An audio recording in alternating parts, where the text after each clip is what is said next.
رحمت کے دروازے رمضان کے دوسرے عشرے کی اہمیت۔ السلام علیکم ورحمۃ اللہ وبرکاتہ۔ آپ دیکھ رہے ہیں ڈیلی اسلامک لائف، جہاں ہم آپ کے لیے ایمان افروز کہانیاں، اسلامی واقعات اور نصیحت آموز باتیں لے کر آتے ہیں۔ رمضان المبارک برکتوں، مغفرت اور نجات کا مہینہ ہے، اور آج ہم بات کریں گے رمضان کے دوسرے عشرے کی، جو اللہ کی بے پایا رحمت اور مغفرت سے جاڑا ہے۔ کہانی کو آخر تک سنیے، اور اگر پسند آئے تو چینل سبسکرائب کرنا مت بھولیے، تاکہ آپ کو مزید خوبصورت اور سبق آموز کہانیاں ملتی رہیں۔ رمضان کا بابرکت مہینہ اپنی پوری رحمتوں اور برکتوں کے ساتھ جاری تھا۔ محلے کی مساجد نمازیوں سے بھری ہوئی تھیں، ہر گھر میں قرآن کی تلاوت کی آواز گونج رہی تھی، اور ہر مسلمان نیکیوں میں ایک دوسرے سے سبقت لے جانے کی کوشش کر رہا تھا۔ حمزہ ایک نوجوان تھا جو ہمیشہ سے اچھے کاموں میں آگے رہتا تھا۔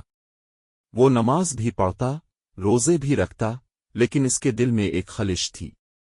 وہ محسوس کرتا تھا کہ اس کی عبادت میں وہ کیفیت نہیں آ رہی جو آنسوؤں کے ساتھ دعا مانگنے والوں کے چہروں پر دکھائی دیتی ہے۔ وہ سوچتا تھا، آخر وہ کون سا راز ہے جو لوگوں کو اللہ کے اتنا قریب کر دیتا ہے۔ ایک دن افطار کے بعد وہ اپنی والدہ کے پاس بیٹھا تھا۔ ماں نے اسے دیکھا اور بولے، بیٹا، رمضان کے پہلے عشرے میں اللہ کی رحمت برستی ہے، اور دوسرا عشرہ اللہ کی مغفرت کے لیے ہے۔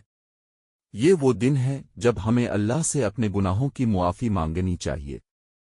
حمزہ نے حیرت سے پوچھا، مگر امی، ہم تو پہلے بھی استغفار کرتے ہیں، یہ عشرہ اتنا خاص کیوں ہے؟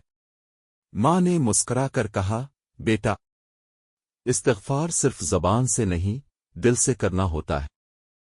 جب کوئی شخص اپنی غلطیوں پر نادم ہو کر اللہ کے حضور گڑگڑاتا ہے، تو اللہ اس کے گناہوں کو اس طرح مٹا دیتا ہے جیسے کبھی کیے ہی نہ ہو۔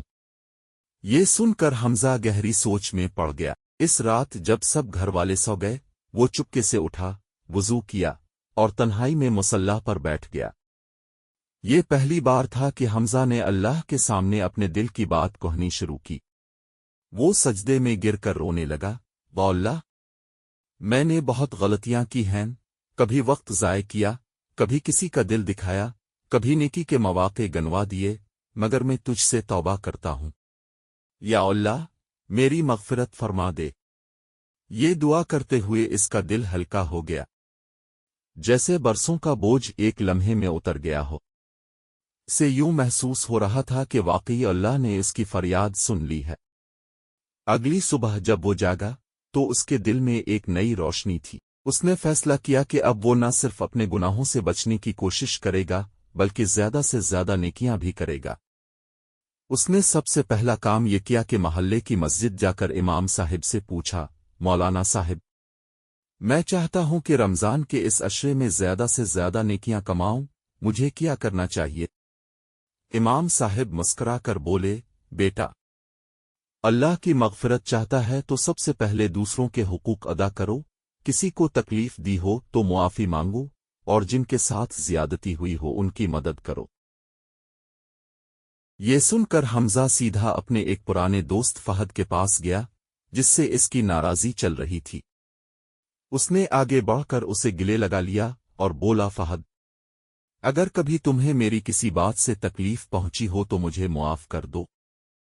فہد حیران رہ گیا، پھر مسکرا کر بولا، ارے یار، میں تو کب کا سب بھول چکا تھا، تم بھی مجھے معاف کر دو۔ اس دن کے بعد حمزہ نے اور بھی کئی نیک کام شروع کیے، یتیم بچوں کو کھانا کھلایا، مسجد میں افطاری کا انتظام کروایا، غریبوں میں کپڑے بانٹے، اپنے دوستوں کو بھی نیکیوں کی ترغیب دی۔ چند دن بعد جب وہ رات کے وقت دعا کر رہا تھا تو اسے دل کی گہرائیوں سے محسوس ہوا کہ وہ اللہ کے قریب ہو چکا ہے۔ اسے وہ سکون مل چکا تھا جس کی وہ ہمیشہ تلاش میں تھا۔ ایک رات خواب میں اس نے دیکھا کہ وہ روشنی سے بھرے ایک باغ میں کھڑا ہے، جہاں سبز درختوں پر چمکتے ہوئے الفاظ لکھے ہوئے ہیں، یہ وہ لوگ ہیں جنہیں اللہ نے معاف کر دیا، کیونکہ انہوں نے سچے دل سے استغفار کیا۔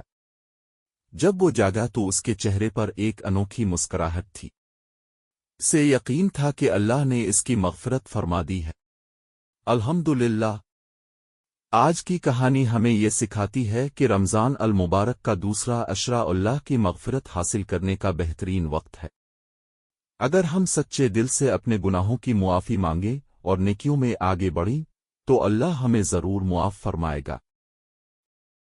اگر آپ کو یہ کہانی پسند آئی ہو تو برائے کرم ہمارے چینل کو سبسکرائب کریں، ویڈیو کو لائک کریں اور اپنے دوستوں کے ساتھ شیئر کریں تاکہ زیادہ سے زیادہ لوگ اس اہم معلومات سے فائدہ اٹھا سکیں۔